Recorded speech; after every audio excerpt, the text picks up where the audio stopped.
YouTube, what's going on? It's your boy Y2 Shadows, and we're back at it again with another Hoop Nights video. And today we're gonna talk about Lakers and Mavs. Luka's first time coming back to Dallas. Very emotional game for all the reasons above, and a game that mattered much for playoffs and playoff and play-in status, because if the Mavericks had won this game, then the Mavericks guaranteed clinch a play-in spot, and the Phoenix Suns would be officially eliminated from all postseason contention. Whereas the Lakers, if they win this game, the Lakers clinched a top 6 seed in the Western Conference. So stuff that matters for both teams. Also, things to note as well is that the Lakers were coming off of a game against the Oklahoma City Thunder, where that game, up until Luka had got ejected, was a close game pretty much throughout a majority of the fourth quarter until Luka got ejected, and then Oklahoma City ran away. So they're playing on a back-to-back, whereas Dallas's last game was, I believe, Sunday. Yeah, it was on Sunday. So Dallas had a 3-day break, while the Lakers are coming off their last back-to-back of the year. So a lot of high stakes, a lot of emotion involved because of all the people that was traded, the city, and it was a spectacle for sure. So let's kind of get into it. Make sure you guys leave a like, subscribe, comment, share the videos. I love making hoop content stuff. It just brings me a lot of joy to make basketball content and talk about it. So yeah, let's kind of go more into it there, and let's kind of keep it rolling. So Lakers win the game 112 to 97, held the Mavericks under 100 points. Lakers, there was a point in this game, Mavericks were keeping it close. Mavericks had a lead. Funny enough, right? The person on the Mavericks who was their leading scorer was Najee Marshall. Najee Marshall had 23, I think, right? Let me bring it up. Yeah, Najee Marshall had 23 points, right? He had 23 points. Anthony Davis played like shit. AD played terribly, right? It was just like 5 of 13. Didn't really shoot the ball well. Missed a couple of free throws, but he's been missing free throws forever. He did get 11 boards, so, you know, 13 and 11, so something okay. But, I mean, PJ Washington outscored him. Najee Marshall, yeah, it just wasn't good. Spencer Dinwiddie was nothing. Spencer Dinwiddie contributed nothing out there. That's hilarious, man. That's great. That's great. So, yeah, but pretty much what we got a load of tonight, like no freakies, but pretty much what happened tonight is Luka came out the gate swinging. Like Luka had gotten a floater to get the game started. Then he started hitting the 3-ball. Luka came out in the first half firing. He had like 31 in the first half, and then ended the game with 45. Second half, he definitely cooled down a lot and started trying to get the team involved more. Austin Reeves played terrible. I know they said he was plus like 19. I watched, like, when you actually watch the game, Austin Reeves was terrible tonight. Austin Reeves did not have a good game. Dorian Finney-Smith missed a bunch of open bunnies. Gabe Vincent as well missed a couple open shots. Our role players just didn't shoot well tonight at all. Jordan Goodwin didn't do much. Jared Vanderbilt, -9. Good lord. Man, they were unplayable tonight. Him and Gabe Vincent were completely unplayable tonight. And then connecting them didn't really get too much burn and tick there, to be 100% fair. But yeah, just another product of the game and how stuff works out. The main star of the show was Luka, and then pretty much at a certain point, right, the Lakers had gone up, I believe it was like 15 or 13 or 15 towards the end of the third quarter. Mavericks had made a run, and they started the fourth quarter off like on an 11-2 run and ended up taking a lead at some point. Yeah, they took like a 3-point lead. Then Luka came back in. Actually, no, Luka didn't come back in immediately. No, Luka did. He did. After the timeout JJ called, Luka came back in, but it was the LeBron show in the fourth quarter. In the fourth quarter alone, I believe LeBron had like 14 points in the fourth, because LeBron wasn't playing good either. LeBron did pretty terrible in the fourth. But when LeBron woke up, it was definitely night-night. Rui doing really well with his open threes that he's doing. Again, 3 for 7 for a night from Rui Hachimura from 3 is something you will take. LeBron didn't even make a 3-pointer tonight, which is how, like, shows you how crazy that was from 3. And then Luka was 7 and 10 for 3. Luka was hitting on all cylinders. But yeah, it was just a lot of emotion. The game started like they started off obviously with all the pregame festivities. You know how that stuff happens. You know, hey, the arrival in the tunnel and people being like, oh, Luka through people, Luka trying to sign. There was a ton of chants throughout this game. Fire Nico. There was a ton of signs and stuff as well. It had gotten so bad to the point where the NBA during the free throws they put up the code of conduct on the thing. Like they put it up on the stands. It was like, hey, the NBA code of conduct and how fans can get kicked out and banned for life. Like that's how bad it is. The Mavericks organization's been very kind of sensitive and fractured, and the city of Dallas has been disconnected since the trade. So it's no wonder why a lot of people in the city feel betrayed, and also the fan base. But yeah, they're definitely, it is a mess over there in Dallas. But for the Lakers side, but honestly, we'll hear both good news for both teams actually. So the Lakers with the win, they're now guaranteed top 6. So no matter what happens these last 2 games, even if the Lakers somehow lose both of the last 2 games and don't get the 3 seed, they are guaranteed top 6, and they're getting that week. They're getting at bare minimum like 6 to 7, like 6 days to a week off. So getting a week off to go ahead and relax and get ready for their playoff seed. And then for the Mavericks, the Suns lost later today because Oklahoma City beat Phoenix on Oklahoma City's back-to-back, and Phoenix is now officially eliminated from playing content from being able to get into play-in. So Dallas, even with the loss, still got secured a play-in spot as well. So we'll see how the play goes and comes up in a few days. But yeah, that's kind of really it. A lot of emotions. Luka almost brought the tears with this tribute video. They did a nice tribute video for Luka. LeBron showed up in the 4th quarter. Rui helped out a lot, and Luka's teammates was there for him. But it was really the Luka show. And yeah, that's kind of really it. So on like just the basic talking points, let's kind of hop into a little bit of film real quick. Let's see, because I didn't. Some of the unfortunate things about being at work during a lot of these times is that I can't really listen with sound. Well, I mean, yeah, no, I couldn't really listen with sound with this one. I was walking around my job doing everything, and I couldn't really have my headphones in, so I was doing a lot. But yeah, some of like the unfortunate things there. But yeah, let's kind of like talk about the film here. So we're gonna kind of obviously skip around like usual because I don't want the NBA to do me like how they did the main channel, right, where they were like, oh yeah, hey, copyright and XYZ and shit. So we're not gonna do a full reaction video like, oh, the whoop, like I didn't watch this first time. But yeah, let's kind of get into it. Let's go. So let's kind of hear because I think it was a second, but let's hear what Mike Breen and them say. Some pre-game emotion. I have not seen emotion like that from a player in a while as LeBron James gets going early. They are not content. They want that 3rd seed. Oh, as you guys can hear, look at him. They cheered the fuck out of him the moment he got the ball. And he cheers as soon as he touches the ball. Behind the back, turns it over. 3-on-1 break for the Mavericks. Marshall inside, and Derek Lively. How long do you think they could Luka cheer in every single possession? How long will that last? Is Doncic. Yep, so there we go. Luka already got the first bucket, so there's an easy, nice little bucket over there. Oh, and then now he's got... Oh, by the way, this was a terrible night for Derek Lively, by the way. Derek Lively was on the island and getting fried all night. It was not good Lively film if you're a Lively truther at all.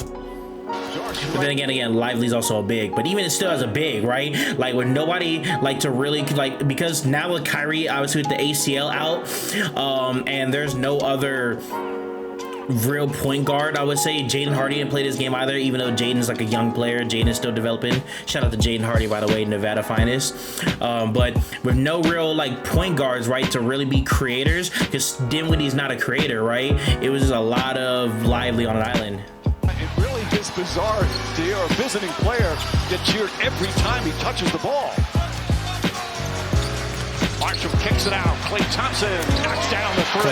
Klay just relocated to a good spot like he always does. That's another thing too. I feel bad. Well, I mean, I don't really feel bad for Klay Thompson, right? Like, I mean, he left the free agency and got a bag. Like, I mean, Warriors fans don't feel bad, right? They like I don't think Warriors fans feel bad. It's like, yo, Klay could have chose to stay, but then again, the relationship had gotten toxic, so he bowed out, and it is what it is. But I'm not gonna feel bad for him. I'm not gonna feel sorry for Klay Thompson. Yeah, like, I mean, sucker. Like, no, this is me being a Lakers fan and just like kind of hating on the Warriors and hating on Klay Thompson. But I mean, Klay Thompson's locked in. Like, I think he's got a 3-year deal, I believe, with Dallas. He's locked in for, like, unless the final year is a player option and he can opt out. Like, he's definitely locked in for at least, I know, next year. So he's got this, like, obviously this year and next year. So yeah, he was hoping to go to a team that just made the finals, and now they might not even, yeah, they're gonna play their first playing game on the road. Yeah, so funny how that works. 4 early points for Luka Doncic. Davis seals Finney-Smith and gets the easy bucket. Anthony Davis, by the way, also tonight, AD was a double agent. AD was just AD just really was a double agent tonight. And again, salute to my guy. This is my dog for life. Like, he helped us win a championship. He tried to stay healthy, and the front office fucked it up, because I think that if we don't do the Westbrook trade in 2022, if we do like some other marginal trades to try to help us, like especially like if we get off of Kyle Kuzma for somebody else, and then still make some other moves, and if we also pay Caruso as well, I think that 2022 team could have competed for a title that year, because the freaking Warriors won, and we've been shown like for a long time that we could beat Golden State, like with Anthony Davis. Like, they had nothing for Anthony Davis. So it's just 80, you're my guy, man. The front office did you wrong, but hey, obviously everybody moves on to greener pastures. Hey, don't rule out the 80 coming back somehow. Nah, that's funny as hell. 80 were to somehow come back. All right, putting his feet in the paint. Lakers got to do a better. Oh yeah, so yeah, a lot is, yeah, we're gonna do like Luka stuff in the first quarter, and then we'll kind of like skip to the fourth, because Luka's doing damage. So Luka, is that Lively again? Oh, Lively on the island again. Oh man, Lively. So man, getting back in transition and taking that away. Doncic with Lively on him up top. Finney-Smith. Another crazy pass out to Dodo, which Dodo decided not to shoot. Luka relocates. Step back. Lively In the corner. That's good.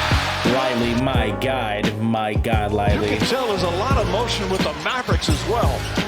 So we got Dodo coming up with the screen here, and then obviously they're hedging, right? You see PJ is hedging. Even Klay Thompson is like shadowing a little bit, right? Although if you shadow too much, you give LeBron free roam to the rim. I know Anthony Davis is roaming, right? And you can be like, that's Anthony Davis, but this is LeBron James. But leave Rui out to a corner, stuff can happen. So, oh yeah, so this is terrible. Yeah, they just don't play it all the way. And Lively doesn't even play it right, because look at the space he's about to get through. Doncic gets free inside, and it gets wide open a little, because again, it's just like how I predicted what they would have did with Braun. With Braun, if Klay helped up too much, Braun gets a free roam to the rim, and then maybe kicks out to Rui. Luka does the same thing, but kicks it out with AD, kicks it out to Rui for Luka.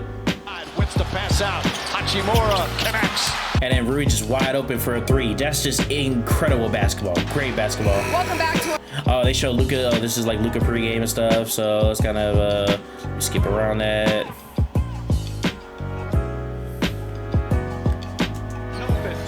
So this one was interesting to me, right? This play right here. So let's like go over this play. Doncic is getting cheered every time by Mavericks fans, but there are a lot of Laker fans here, and they're always on the road. And Doncic. So my thing is, one of the things that really threw me off guard, right? So first, Rui, obviously, Luka come half court, right? And then Rui gets a switch. But you're switching on to Anthony Davis. We're not talking about just some mediocre dude. We're talking about Anthony Davis, right? Like, I know people feel some type of way about the trade and stuff like that, and feel their way about Anthony Davis, but like when it comes to defensive players, there's not many defensive players in NBA history that's better than Anthony Davis, right? So get Anthony Davis one-on-one, and you're on an island, right? AD's out on the island, and AD is not some terrible defender, right? Like AD can show you the fucking business. So he gets 80 out on the island. You see here Rui's about to clear out, right? So we see Rui's gonna clear out and cut down to get out of the way. Yeah, so cuts down here, gets out the way. Luka through the legs, bounce back dribble, right? 80's literally right there. 80's hand is right there, literally right there in his pocket. And they're always on the road. It's done. Just incredible offense, incredible. Just knocks down a three-pointer. Incredible offense, man. It's beautiful stuff to watch Luka operate, man. Some Christie on Doncic. So there we go. We get Luka in the high posting up. Now Marshall switches up on him. 5 on the 24. Hoist up the 3. Got it. Luka's just like he's not even doing much, right? He's not even showing you, hey, I need to pull out like a bunch of crazy bags here. He's just showing you that I'm just better than everybody on the court. And there's clearly a reason why. Now this one, right? Let's get into a couple of low moments, right? A couple of low moments. So, look, Gabe Vincent, right? Caleb Martin kind of already ready to help go in the corner. You got Vando cutting over, right? So Gabe Vincent does a nice play, right? Vando right here. Now, you're going up on Daniel Gafford, though. Vando doesn't have more athleticism than Daniel Gafford, right? That's not what's gonna happen. So, Gafford, what a stuff, right? So nice stuff.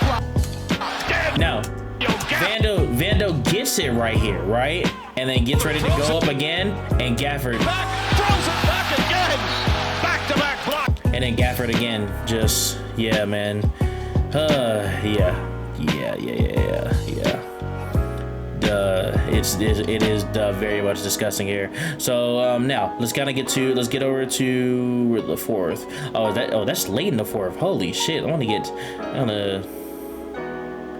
Oh yeah, so this is when the Mavs started going on their run, right? So the Lakers started the fourth quarter. Lakers, you can see, are up by 7 points right here, and then they start turning the ball over, and it's just nasty offense. Yeah, we're still in the game. They were starting to make a run. They got up by 13, but I thought the group responded.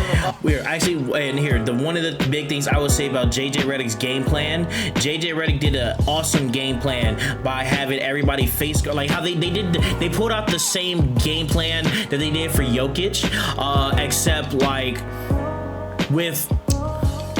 but the difference is though, I think the difference is actually no. They did the same exact game plan. They were like, we're not gonna let Anthony Davis beat us, and if Anthony Davis gets the ball, we're putting 2 on the ball. We're trapping him every single time to make sure the ball gets out of his hands, and then somebody else is gonna force you to beat us. And in this case, Najee Marshall, shout out to Najee Marshall, 23 points, but Najee Marshall's 23 is not gonna be of greater impact than anybody else on the floor. He wasn't a greater impact than LeBron's 27, and he damn sure wasn't a greater impact than Luka's 45, right? So great game plan by JJ, man. Bro, you know what's crazy? Another thing too before we get into the run, if JB Bickerstaff, right, wasn't doing what he was doing, if Kenny Atkinson wasn't doing what he's doing, oh my god, I forgot Dagnall. Yeah, if Mark Dagnall wasn't doing what he's doing, if all these other coaches weren't doing what they were doing, like with their squads, JJ would be a candidate for the coach of the year. And I think he's still technically a good candidate, is gonna win for his first year doing this, but it's just damn, it really is unfortunate because, man, JJ should be a candidate. Unfortunately, I don't think he should win it over any of the 1 seeds, like Cleveland coming out of nowhere. Like, I think Kenny Atkinson locked that shit up because Oklahoma City was the number 1 seed last year, so them taking another leap wasn't too surprising by other people. Especially with getting Caruso and Hardenstein in the offseason. So I know a lot of people were like, yeah, Oklahoma City should be number 1 again, but nobody expected Cleveland to take that leap. So I think I can see why Kenny Atkinson to win. It's just, man, damn, bro. It's tough because you do feel like JJ should be in the running or should have some consideration. You're not going to win it over Kenny Atkinson or JB Bickerstaff. Especially with how bad those franchises were last year, and the Lakers at least made the playoffs with Darvin Ham. Just not going to see it. But let's go into the run. So, Max Christie. But I thought the What the fuck? They just, that was a waste of a play. Now we gotta go find a way to win this. Oh, they fucking replayed it a little bit. All right, Lisa alley-oop. Davis barely touched his fingertips. By the way, 80 there are is crazy. some games where Luka Reeves floats it up. Christie knocks it out, puts it in. Gafford bank shot, no good, but Christie. First Yeah. well defended by Thompson. And This, busting layup is good. look at this one, by the way. This is unacceptable, right? 9 seconds on the shot, like 9 seconds on the shot clock. Like, I just don't understand, Rui. My thing is, right, if you don't feel comfortable shooting this, I don't know why you're in your full shooting motion. Do the pump fake. There's still 9 seconds on the shot clock. Like when I was watching this in real time, I thought that like the shot clock was like way lower than what it was. There was still 9 seconds on the shot clock. You still could have got Klay Thompson up, did a pump fake, and then still trying to get like something better with 9 seconds left. But off your feet, nowhere near a good pass for Reeves. Well defended by Thompson, and Christie comes up with a steal. Euro step, back out. And then Klay Thompson wide the fuck open. Wide open, three-pointer. I'm not gonna hold you. I thought I was gonna hear a bang call right there, and I thought I was gonna throw my phone at work. Oh, I thought it was gonna be up. Oh man. But right after the timeout, this is kind of where LeBron took over, right? So this is where LeBron really showed up. On the spin. By the way, oh, let me show this play from LeBron. By the way, LeBron, this is beautiful. Gafford shuts him off. Through the leg, got Gafford out of position and one, and it just was an avalanche from here. At that point, like it got to a point where it was just an avalanche. Oh, here, by the way, here's another thing too. Both teams started getting to a little scoring stretch over here. Happened. Now so 41 for the game. PJ Washington hit a couple of threes too. This shit right here, I was like, what the fuck? PJ Washington is PJ Washington hitting that shit. I was like, yeah, absolutely the fuck not. He is one of those competitive players. Entry pass, good defense from Lively. And then Reeves fires away. That's a three. Reeves getting to double figures off of that. So it was just all around great. Why are they still? Yeah, they got like their broadcasting is like all out of loop, like it's like all out of whack. And then Luka kind of like ended it here. Yeah, Luka kind of started getting his last couple of buckets. Luka one-on-one, Max Christie 80 kind of helping, but watching for the three. Doncic gets inside. Reverse shot rattles around and goes. And I thought he traveled in real time too. Like the fact that he got that was crazy. So, and that's really kind of like it. Nothing really like else I want to like kind of really talk about. But yeah, just kind of like a little overview of the Lakers game. As you guys can see, because I have YouTube Premium, I was watching it on my main account, the gaming channel. I was watching on that channel. But yeah, it's kind of a little bit of insight on the game. So I appreciate you guys watching. Appreciate you guys for tuning in. I'm gonna do probably another video as well. I'm gonna record another video talking about the West as a whole tonight, because there was a lot of stuff that happened tonight in the Western Conference that I wanted to discuss it and talk about as well. So I'll probably do another video about that as well. So probably have a double upload coming today. If I don't talk about it tonight though, I'm definitely gonna talk about it tomorrow, because there's a huge matchup tomorrow between Memphis and Minnesota, especially after what Minnesota did the other day, blowing that lead to the Milwaukee Bucks. But yeah, it's gonna be it for me for this video. Thank you guys for watching. Thank you guys for tuning in. My name is Watu Shadows, and thank you for tuning in to Hoop Nights. See you in the next one. Deuces.